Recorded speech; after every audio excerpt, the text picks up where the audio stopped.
Si todos logran ver ahí, yo voy a tratar de hacerlo. Hay un texto base que lo vamos a leer todos juntos ahora. Y después vamos a ir haciendo como un cuadro. Yo lo voy a hacer de una manera. Vos si querés lo podés copiar exactamente igual o lo haces a tu forma. La idea que lo que escribas hoy se te pueda grabar en el corazón. Una forma nueva de aprender y no solamente completar palabras o letras. ¿Ustedes ven de ahí? No. ¿Sí? ¿Se ve el cuadro? Si no lo ponemos más atrás. Si estuviera la pantalla, diríamos que el título de hoy, ¿cuál era? ¿Alguien lo recuerda? ¿O está ahí en sus bosquejos también? Consecuencias. Ni premios, ni castigos. Cuando ustedes hablan de un premio, ¿qué piensan? Algo lindo, ¿qué más? Alguien que algo se ganó. ¿Quién recibe un premio, por ejemplo? Un logro, porque se destaca. Corre la carrera y la corrió nomás. Llega primero. Ese recibe el premio. ¿Y el castigo quién lo recibe? Lo que no hicieron, lo que debían. ¿El que llega último recibe un castigo? ¿El que hizo trampa? ¿Quién más? Trabaje. Vamos. ¿Hay algunos dormidos? ¿Hay que despertar? Digo, son las 10 y 11 de la mañana ya. Nosotros tenemos nuestra vida muy acostumbrada a esto, a premios y castigos. Vivimos la vida esforzándonos, haciendo cosas, queriendo recibir premios. Vivimos sufriendo, pensando que a veces las cosas malas que nos suceden es solo castigo. Y yo hoy quiero llevarte a que pensemos en una palabra, y es el título de hoy. Ni premios ni castigos, consecuencias. Consecuencias de elecciones, consecuencias de caminos tomados, consecuencias. Y como la promesa que te hacemos cada semana es que vos vengas acá y no vas a escuchar lo que Alejandro o José piensa o Carlos o quien hable, sino que vamos a ir ¿a dónde? A la palabra de Dios. Vamos a ver un pasaje de la Escritura hoy, que es el que tenés allí puesto, 1 Corintios, capítulo 10, del versículo 1 al 13. Te voy a invitar a aquel que tenga Biblia en papel o en celular, esta vez sí, usala, busca el texto. En la nueva versión internacional lo voy a leer yo. Si alguien tiene otra versión, lo puede leer. No sé si lo van a poner allí, si hay, si no. Lo ponemos. Dice así la palabra de Dios en un pasaje que el apóstol Pablo le escribe a la iglesia en Corinto de esta manera.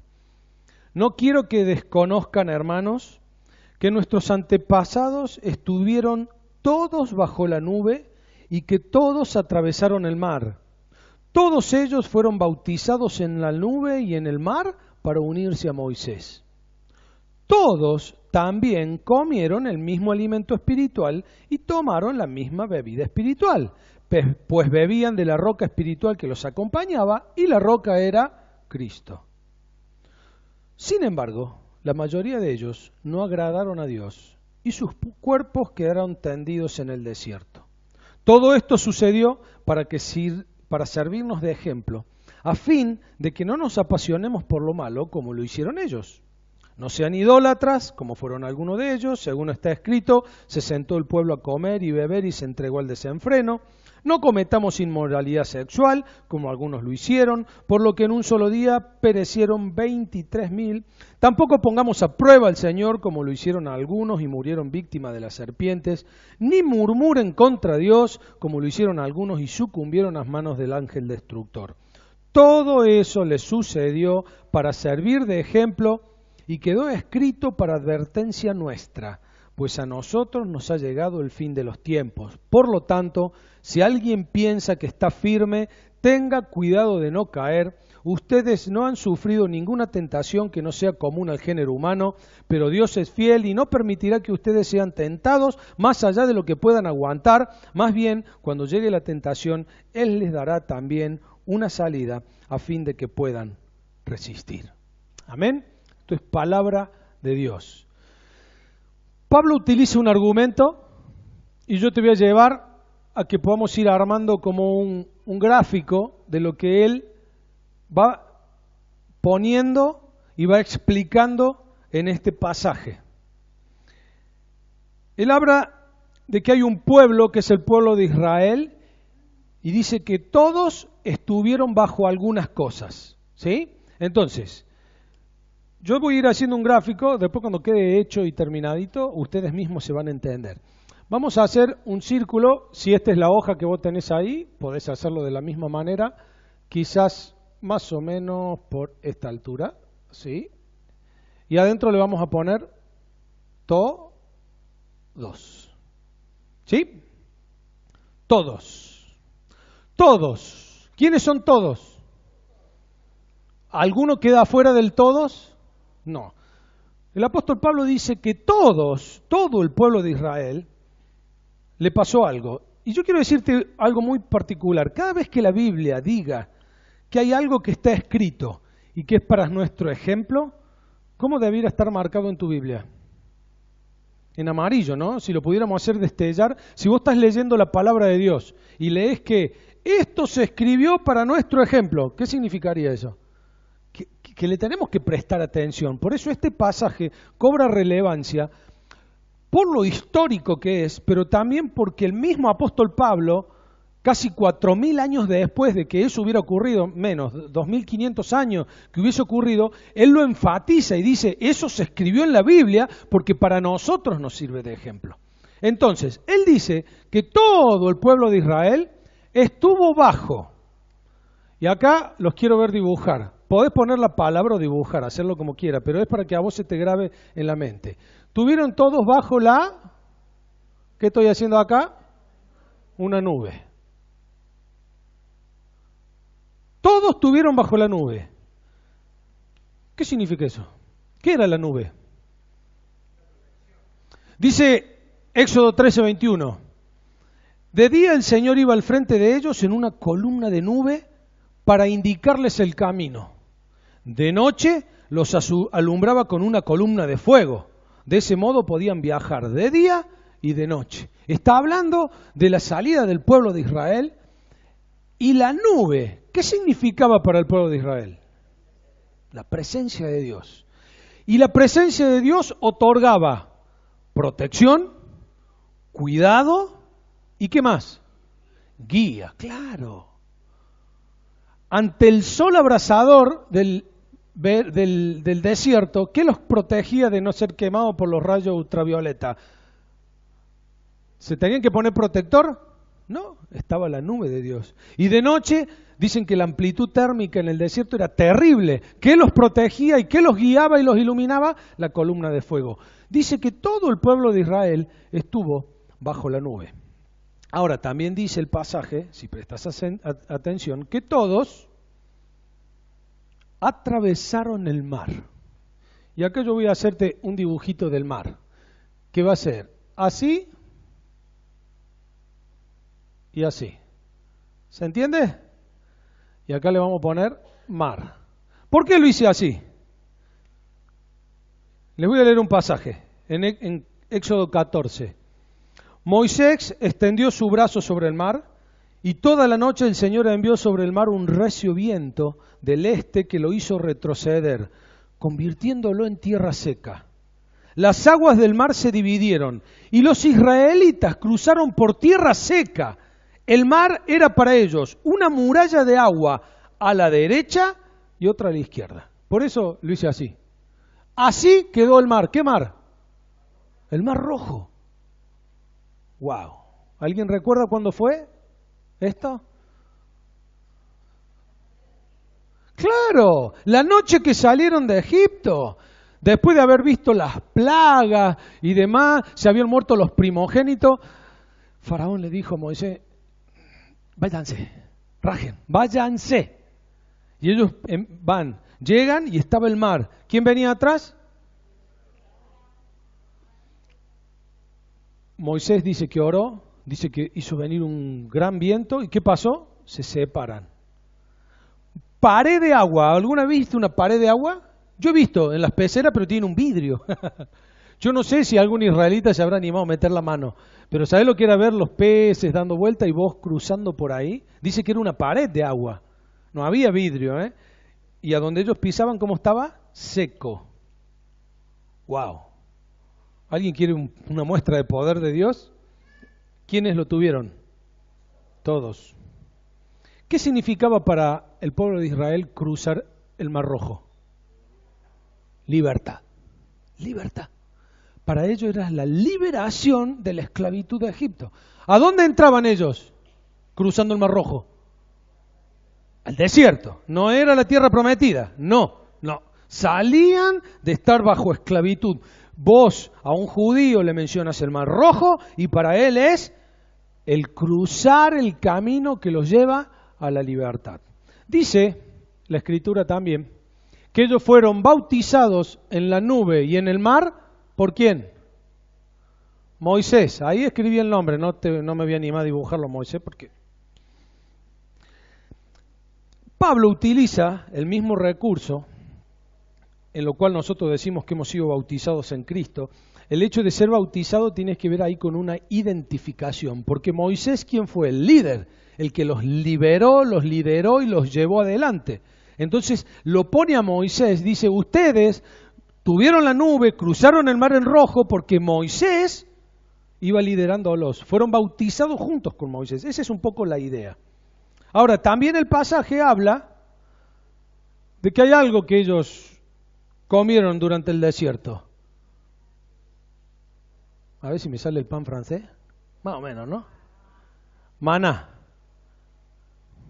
¿Recuerdan? ¿Por qué puse un pancito? ¿Qué era el maná? Era algo, a ver, hay un versículo, acá lo tengo, sí. Éxodo 16:13 dice, por la mañana una capa del rocío rodeaba el campamento. Al desaparecer el rocío, sobre el desierto quedaron unos copos muy finos, semejantes a la escarcha que cae sobre la tierra. Como los israelitas no sabían lo que era, al verlo se preguntaron unos a otros, ¿y esto qué es? Moisés les respondió, es el pan que el Señor les da para comer. Con eso, ¿qué tenían que hacer? Juntarlo cada uno, ¿cuánto? Lo que necesitaban para ¿cuánto? Para un día, salvo el viernes que tenían que juntar para 2 días, porque el sábado era día de reposo, juntaban y con eso hacían pan, fideo, torta, asado.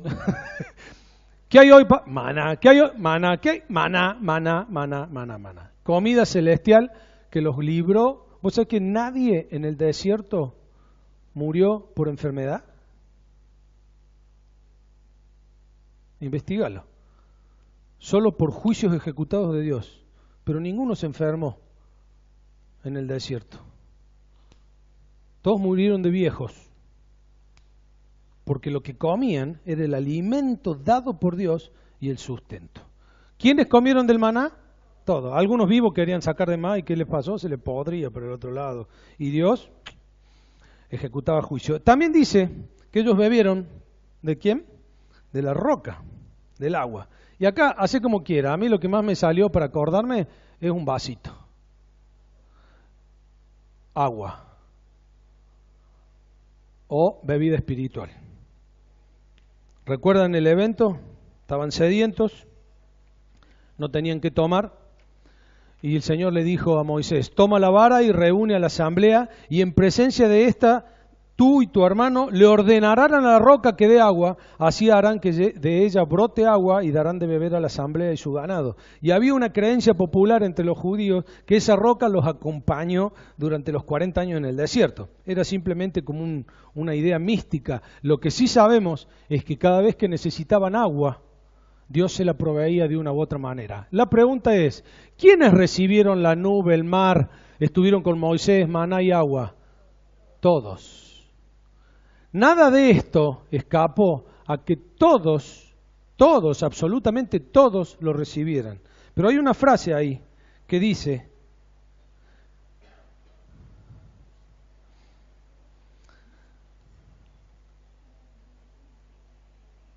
sin embargo, la mayoría de ellos no agradaron a Dios.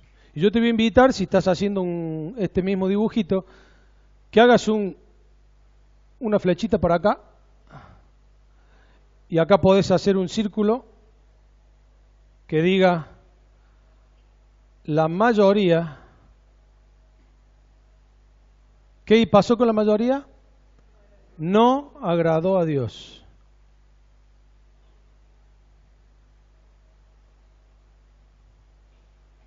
La mayoría no agradó a Dios. Si la mayoría no agradó a Dios, ya no son todos. ¿Qué quiere decir? Que hay algunos que ¿qué? Algunos sí agradaron a Dios. Hacete otro círculo por acá que diga algunos sí agradaron a Dios.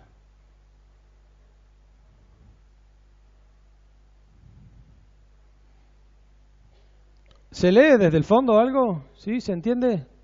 Si lo estás haciendo. Y para terminar la historia de lo que ocurrió, y después vamos a trasladarlo para nosotros, a ver cómo lo aprendemos. La mayoría que no agradó a Dios, ¿qué pasó con ellos? Yo acá lo voy a hacer con una cruz roja. Murieron en el desierto.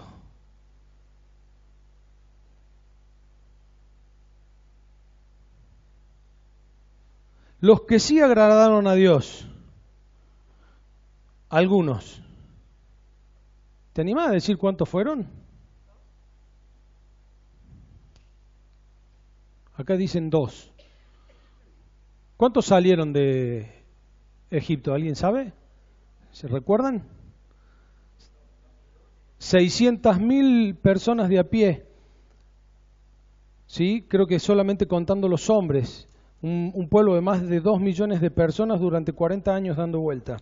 La generación que salió de Egipto, que cruzó por el mar, los adultos, solo 2 pasaron. Ahora, no fueron los únicos 2, porque los hijos de ellos, que nacieron en el desierto durante 40 años, ellos sí también entraron. ¿A dónde? ¿A dónde fueron? La tierra prometida. Y entonces acá hace un cuadrado así y pone tierra prometida.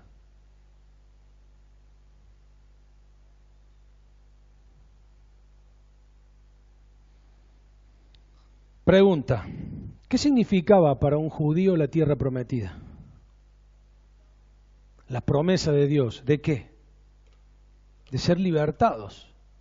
La promesa de una vida mejor, de una tierra que fluía leche y miel, que era un lugar que Dios les había prometido dar, y Dios cumple sus promesas, claro que las cumple. Ahora, todos tuvieron bajo la nube, cruzaron el mar, estaban con Moisés, recibieron el maná, el agua, todos. Pero la mayoría no agradó a Dios. Solo algunos lograron entrar a la tierra prometida. Cuando yo veo este cuadro y encima leo en la Biblia, esto se escribió de ejemplo para nosotros, y ahora viene, me pregunto, ¿qué significará esto para nosotros? La mayoría de los que estamos aquí hemos gustado de la presencia de Dios, ¿sí o no? Si yo te digo, ¿en dónde está expresada la presencia de Dios en tu vida? ¿Qué me podrías contestar?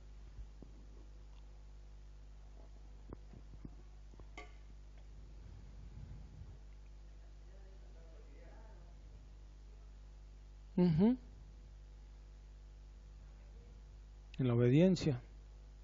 Juan 14:16, el Señor dijo, y yo le pediré al Padre, y Él les dará otro consolador para que los acompañe siempre.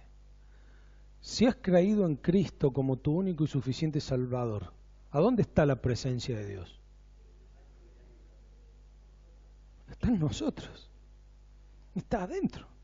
Ahora, que vos no seas consciente, que no te des cuenta de que Dios está habitando en vos y que te ha capacitado con el mismo poder que resucitó a Cristo de los muertos para que hagas las mismas cosas que Jesús hizo. Wow, sí. Pero todos gustamos de la presencia de Dios si hemos recibido al Señor. Cuando pensamos en el mar, ¿qué es el mar para nosotros?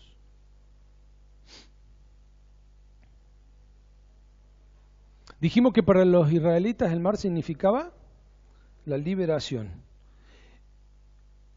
El mar rojo de tu vida es el momento en que te arrepentiste y creíste y fuiste libertado de la esclavitud del pecado. Y no lo digo yo, sino que lo dice la Escritura. En Lucas 4, 18 al 19 dice: el Espíritu del Señor está sobre mí, porque me ha ungido para anunciar buenas nuevas a los pobres, me ha enviado a proclamar libertad a los presos y dar vista a los ciegos, a poner en libertad a los oprimidos, para proclamar el año del favor del Señor. En el Nuevo Testamento estaban citando una palabra del Antiguo Testamento, haciendo lo que Jesús vino a hacer. ¿A qué? A traer libertad. Y aquellos que han creído en Cristo no solo gozan de la presencia de Dios, sino que gozan de haber sido liberados, libertados. Han atravesado el mar de que sus cadenas han sido rotas y no están atados. Y así como todo el pueblo de Israel fue bautizado en Moisés, en la nube y en el mar, vos y yo, ¿en quién estamos bautizados? En Cristo. Él vino al mundo, Él le entregó su vida, y cuando nosotros nos bautizamos, ¿qué hacemos? ¿Qué decimos que es el bautismo? Una identificación con lo que Jesús hizo. Y así como nos hemos identificado en Cristo, el Señor dijo: no solo de pan vivirá el hombre, sino de toda palabra que sale de mi boca. Y así como el pueblo de Israel tuvo el maná, nosotros ¿qué tenemos?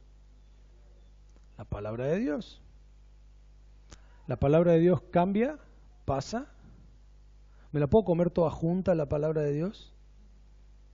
Es increíble las semejanzas, y es más, la Biblia dice, todo esto fue figura, fue tipo de lo que nosotros íbamos a vivir. Hoy tenemos la palabra de Dios, que la tenemos que ir comiendo de a poco, pero porque es nuestro alimento espiritual, así como para el pueblo de Israel fue su sustento durante 40 años, para nosotros la palabra de Dios es aquello de lo cual nos alimentamos. Todo el que beba de esta agua volverá a tener sed, le dijo Jesús a la mujer samaritana. Pero el que beba del agua que yo le daré, no volverá a tener sed jamás, sino que dentro de él esa agua se convertirá en un manantial que brotará vida eterna. ¿Quién ha tenido sed espiritual? Todo aquel que ha acudido a Cristo. Y la promesa del Señor es que Él da a beber un agua de la cual no tenemos sed. Miren, si hay alguien que dice seguir a Cristo y anda con sed espiritual, es porque no está bebiendo de la roca que es Cristo. Porque Él dice, si vienen a mí, yo les sacio la sed. El mundo está sediento. Nuestro ministerio de reconciliar a las personas con Dios es eso, llevarles el agua que está dentro nuestro porque tenemos la presencia de Dios y lo damos, pero porque hemos bebido y porque no tenemos sed. Ahora, fíjense cómo aquellos que creen en Cristo, todos, otra vez, ¿qué ha pasado? Tenemos la presencia de Dios, hemos sido libertados, hemos sido bautizados en Moisés y acá vamos, para que no te olvides, poné Jesús. Tenemos el maná, que es la palabra de Dios. Tenemos el agua para ver, que es Cristo, de la cual nunca vemos más. Nuestra comida, nuestra bebida espiritual. ¿Quiénes reciben eso? No escuché. ¿Todos los que han creído en Cristo tienen esto? No voy a hacer levantar la mano, pero creo que muchos de ustedes han creído en Cristo, ¿sí o no? ¿Decimos amén? Y entonces estas bendiciones, ¿quiénes las tenemos? Todos. Ahora dice la Biblia que la mayoría, allá en la antigüedad, ¿qué pasó? No agradó a Dios, pero a algunos sí. Y entonces acá viene mi curiosidad. Señor, tengo sed. Quiero saber qué hicieron estos que agradaron a Dios. ¿No te gustaría saberlo? No lo dice la Biblia.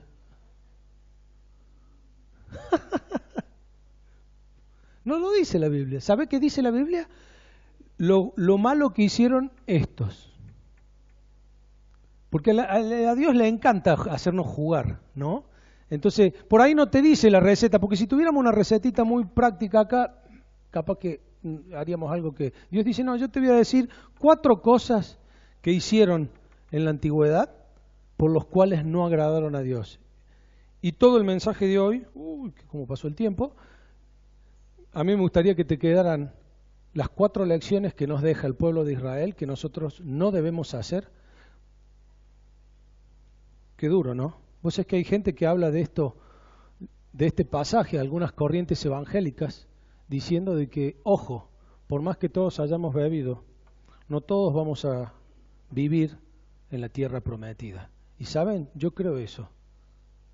En mis 15 años de pastor veo un montón de gente que al igual que todos ha disfrutado de la presencia de Dios, ha cruzado el mar, está bautizado en Jesús, come de la Biblia y toma del agua. Pero ¿saben?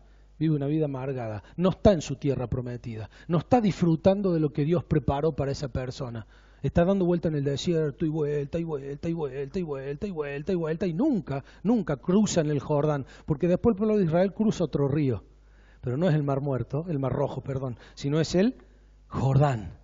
Y el Jordán es el cruce a una vida. Ahora, todos piensan, ay, mi Jordán cuando vaya al cielo. No, querido, no. Eso es la glorificación futura. Vos tenés que vivir tu tierra prometida acá. Y la idea es que aprendamos 4 cosas de lo que hicieron. Por eso, otra vez sacamos la lapicera, y no sé cómo anda tu cuadro en el bosquejo, pero si te entra, de acá vas a sacar 4 flechas. A mí me quedó medio complicado, pero así. La primera, ¿qué fue lo primero que hizo el pueblo de Israel y que estuvo mal? Idolatría. Idolatría. La mayoría que no agradó a Dios, ¿saben por qué no lo agradó? Porque fueron unos idólatras.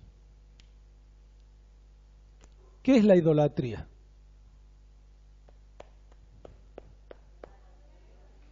Adorar a otro Dios. ¿Recuerdan un hecho cuando haya hecho eso el pueblo de Israel? Claro, ¿dónde estaba Moisés? En el monte, recibiendo la misma palabra de Dios escrita en tablas de piedra.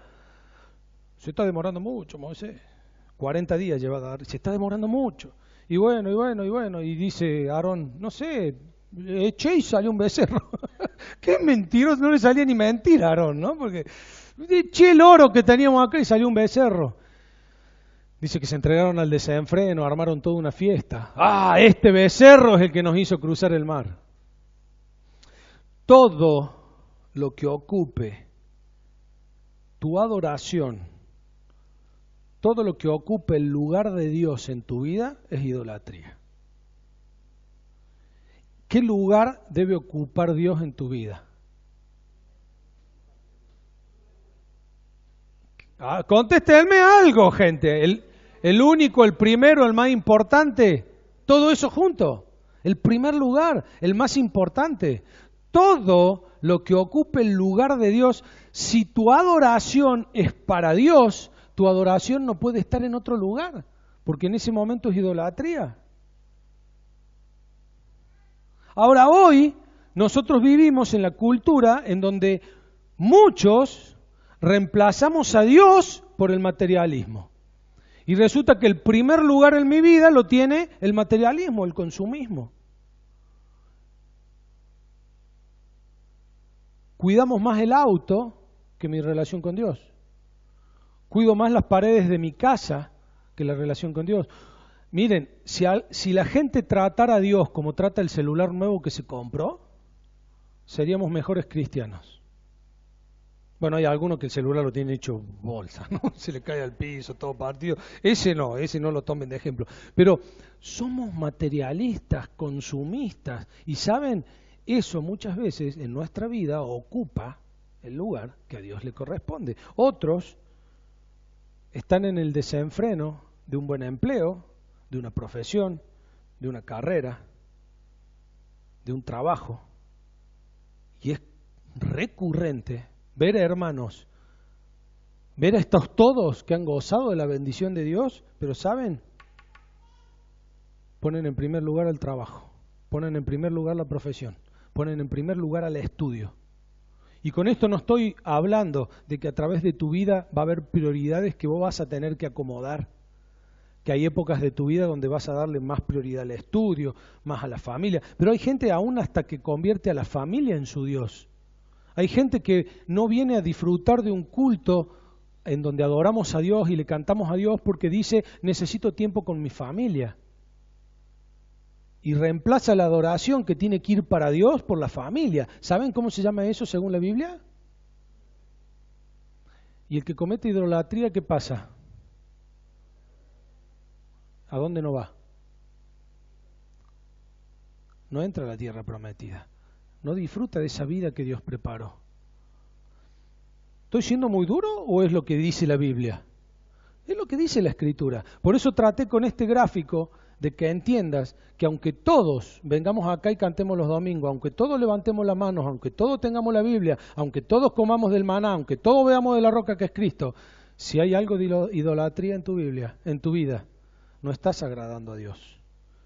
Pero después dice, podemos ponerlo aquí abajo, que el pueblo cometió inmoralidad sexual. ¡Wow! Miren, solo para información, léete, el que quiera anotarlo, culto a Baal peor. Culto a Baal peor. Búscalo, googlealo, búscalo en algún... A eso fue lo que se dedicó el pueblo de Israel en un momento. Dice que los hijos se habían casado con las hijas de los madianitas y estaban teniendo relaciones sexuales ilícitas. Miren, las atrocidades que el pueblo de Israel cometió por este hecho llevó a que Dios matara ¿a cuánta gente en un día? 23.000. Che, esos no murieron de enfermedad, fue castigo de Dios en el desierto. Porque hay algo que lo dice la misma Escritura en 1 Corintios 15, nosotros podemos hacer un montón de cosas, pero lo que hagamos con nuestro cuerpo es con nuestro cuerpo. Y la inmoralidad sexual siempre está en el medio. Fíjense que es una de las banderas que usa el enemigo y hasta el día de hoy, año 2018, todo esto de la ideología de género, ¿a dónde apunta? ¿A dónde apunta? ¿Y qué es la inmoralidad sexual? Todo aquello, toda desviación del orden establecido por Dios para el sexo. Y si yo tuviera que resumirlo en una frase, acá hay menores, pero no hay problema, el orden establecido de Dios para el sexo es entre un hombre y una mujer, casados, en donde disfrutan de una sexualidad plena, donde el sexo es bueno. A Dios le agrada el sexo, Dios lo creó para ser desarrollado en ese ámbito. Todo lo que está fuera de ahí es inmoralidad sexual. ¿Y qué es todo lo que está fuera de ahí? Repasamos un poquito por las dudas. Cuando se habla de adulterio, ¿qué significa? Una persona que está casada, que tiene relaciones sexuales con otro. Fornicación en la Biblia, que es porneia, es una palabra muy amplia, incluye a aquellos, por ejemplo, que tienen relaciones sexuales antes de casarse. ¿Eso es común hoy día? ¡Wow! Vaya que sí. Intenta enseñar esto, pero eso es inmoralidad sexual. Y nosotros como familia de Dios y cristianos defendemos y creemos. ¿Por qué? Porque Dios lo enseña de que debemos guardarnos de eso, pero algo importantísimo, porque quien comete inmoralidad sexual, ¿qué pasa? No está agradando a Dios. Y si no está agradando a Dios, no recibe, no entra a su tierra prometida. No te estoy diciendo que te vas a ir al infierno por haber pecado, pero no estás agradando a Dios. Como así también el que se hace el canchero por Facebook, por Instagram. Hay muchos matrimonios que hoy día se están separando por infidelidades online. Ni hablar de la pornografía. Y podríamos seguir en la lista de desviaciones. Obvio, la homosexualidad, el lesbianismo, el transvestismo, los transgéneros que hoy están tan de moda, ¿no? Aquellos que nacen hombres y se operan para parecerse mujeres, y las que nacen mujeres y se operan para parecerse hombres. Todo eso es inmoralidad sexual. Y Dios dice, no lo tolera. ¿Y qué fue? Esa fue una de las cosas que hizo el pueblo de Israel, por las cuales no agradaron a Dios. Tomemos nota. En tercer lugar, dice que el pueblo de Israel puso a prueba a Dios. Puso a prueba a Dios. ¿Qué significa poner a prueba a Dios? Ayúdenme. Ahí escuché una palabra, sí, esa. Desafiar a Dios. ¿Y qué significa desafiar a Dios?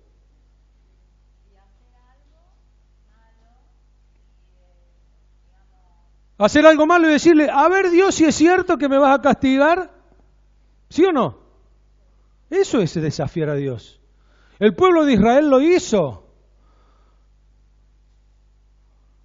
Moisés tuvo que levantar una serpiente, porque la serpiente empezaron a morder a la gente y se moría, y aquel que miraba a la serpiente era sanado de la picadura, porque habían puesto a prueba a Dios, lo habían desafiado en base a la provisión y a la comida. Y esto es algo que muchas veces está en nuestra vida y no nos damos cuenta, porque estamos poniendo a prueba a Dios. ¿Sabes cuándo pones a prueba a Dios? Cuando mantenés una conducta errada que vos sabés que está mal, insistís en permanecer allí.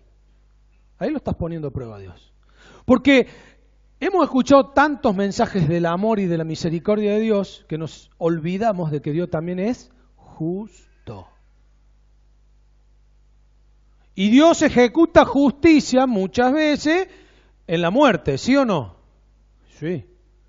¿Y Dios va a hacer justicia para todos algún día? Sí, pero también ejecuta justicia hoy.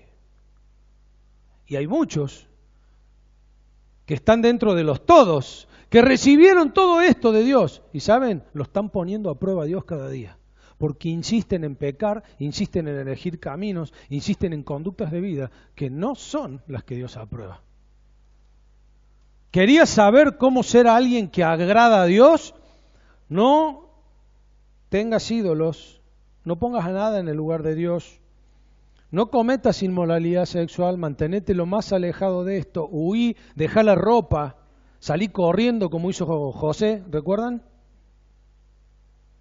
No pongas a prueba a Dios, no insistas con algo. Mira, si en una reunión recibiste palabra de Dios, del Espíritu Santo, de la Biblia, que te habló y te dijo, che, esto lo estás haciendo mal.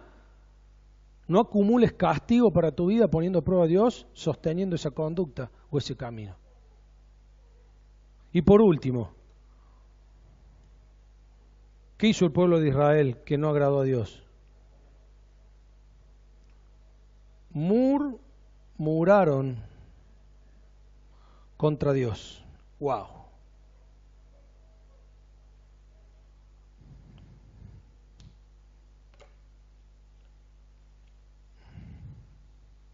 ¿Qué es murmurar? Cuando hay murmullo, ¿eso es murmurar? ¿Es hablar?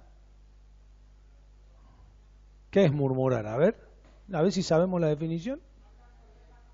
Hablar por debajo. Ajá. ¿Alguien está hablando bajito allá al fondo y está murmurando? A ver, vamos.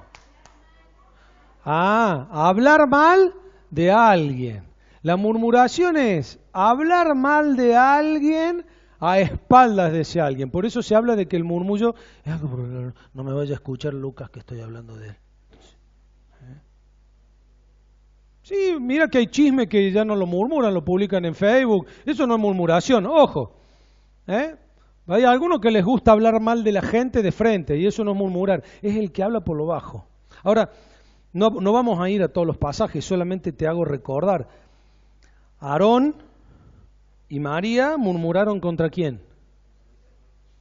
Pero Moisés, ¿quién era? Ajá, el elegido de Dios. ¿Y qué le pasó a María? Quedó blanca como la nieve, la tuvieron que apartar del campamento.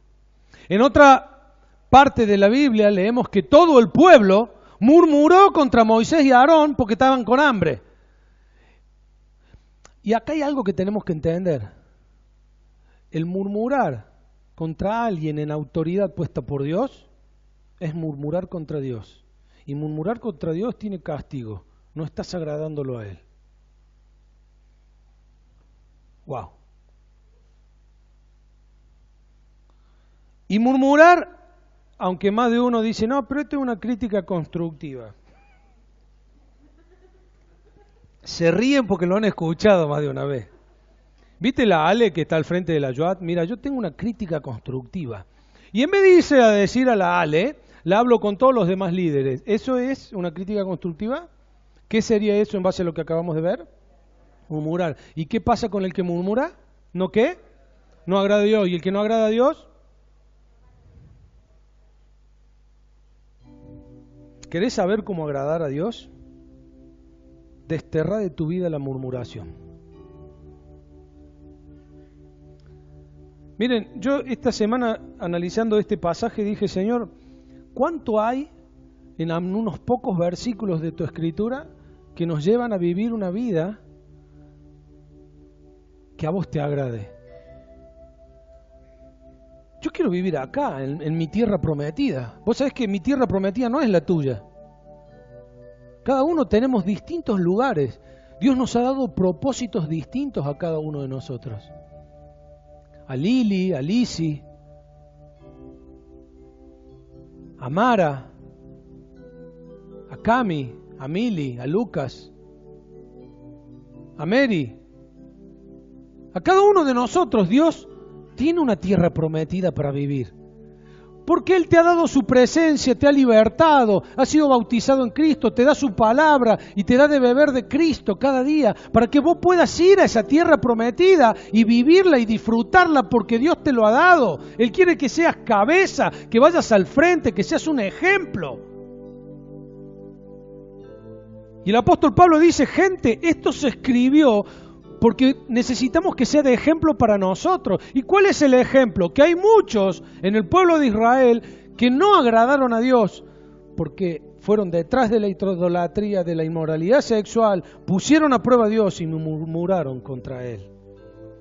Y la realidad es que hay muchos cristianos del siglo XXI viviendo en esta ciudad y en el mundo entero, que viven hablando de conquistar a la ciudad para Cristo, que viven hablando de que yo todo lo puedo en Cristo, que me forcí, todo lo vas a poder, pero si no estás en pecado, querido. Todo vas a poderlo en tu vida si no hay inmoralidad sexual, si no hay idolatría. Vamos a avanzar. Como es la canción esa de Marco Luis, enciende una luz. Todos queremos encender la luz de Jesús, pero encenderla en serio.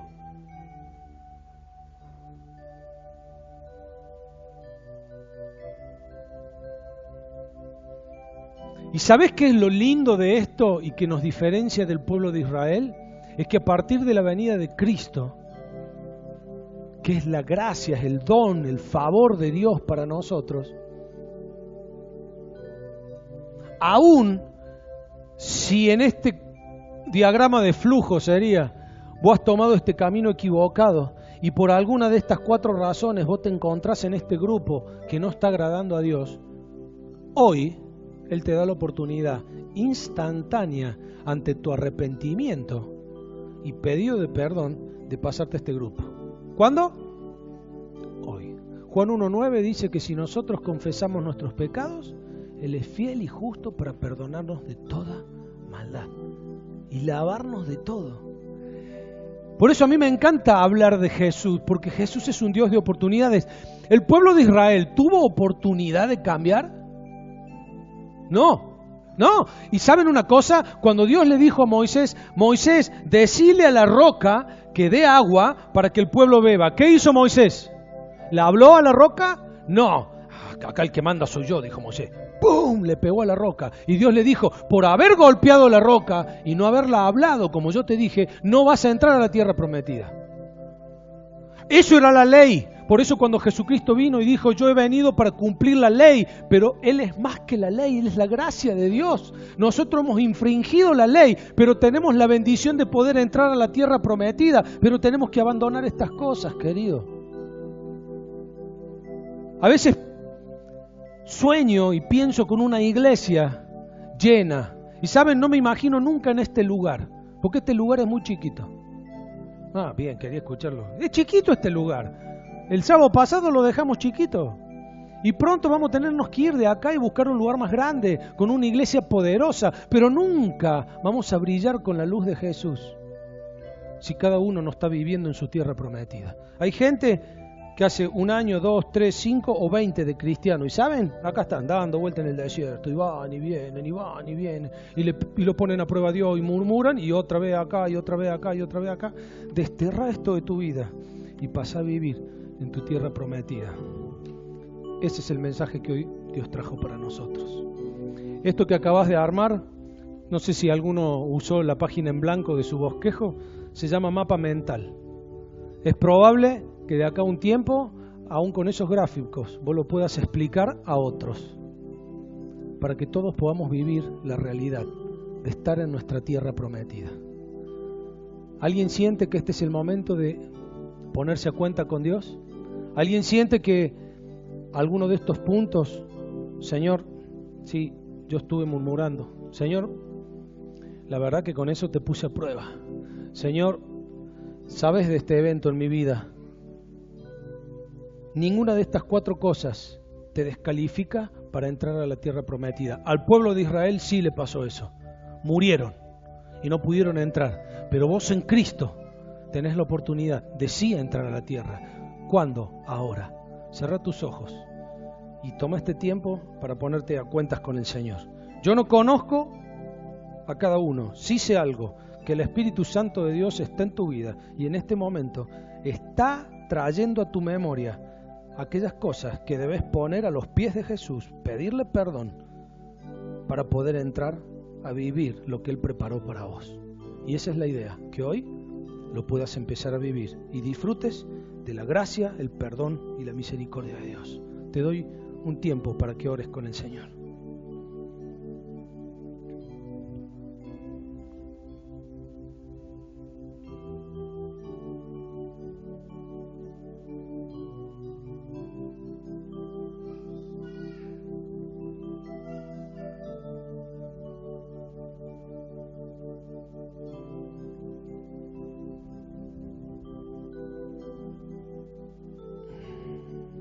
Señor, estamos escuchando los truenos.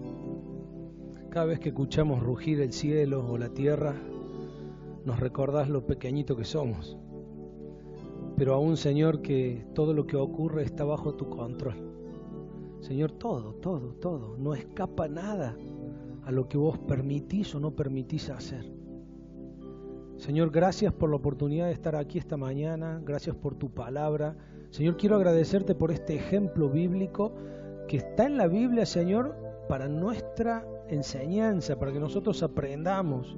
Y Señor, los que estamos aquí queremos decirte que queremos estar en el grupo que va a conquistar tu tierra prometida, que queremos agradarte. Por eso, Señor, te pido que le des valor, fuerza a aquellos que tengan que abandonar algunas de las cosas que hoy nos has marcado que tenemos que dejar de hacer. Señor, desechamos de nuestra vida la idolatría y volvemos a decirte hoy que vos estás en el primer lugar de nuestra vida. Señor, líbranos de caer en la tentación sexual. Danos siempre una salida y ha sido tu promesa. Ayúdanos a ver esa puerta, a mantenernos firmes. Señor, no creemos estar firmes. No vaya a ser que nos resbalemos. Señor, hoy te prometemos no ponerte a prueba. En cuanto tu Espíritu Santo nos revele algo, acudiremos a tus pies a cambiarlo. Y Señor, cierra nuestra boca de murmurar contra un siervo tuyo, contra un hermano, porque ellos actúan en tu representación, Señor.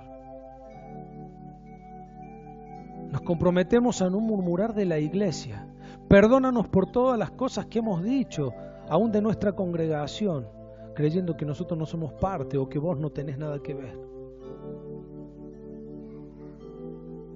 Papá, ayúdanos a cada uno a conquistar esa tierra que has preparado para nosotros. Señor, aquí en este lugar hay personas que están demorando el acceso a su tierra prometida. Y yo te pido que hoy los pongas en marcha, Señor. Que hoy puedan cruzar su Jordán. Ese Jordán que nos invita a tener fe solamente en ti, a mojarnos los pies, a ver nuevamente tus milagros, para avanzar en fe y conquistar aquello que ya nos has dado. Gracias porque tu palabra nos dice que nos llevas de triunfo en triunfo. Celebramos tu victoria. Señor, tú nos has preparado para ponernos como cabeza y no como cola. Y hacia allí vamos, Señor. Deseamos que tú estés obrando en nosotros. Gracias por tu Espíritu Santo. Te honramos en esta mañana. Te bendecimos y lo hacemos en el nombre del Señor Jesús. Amén.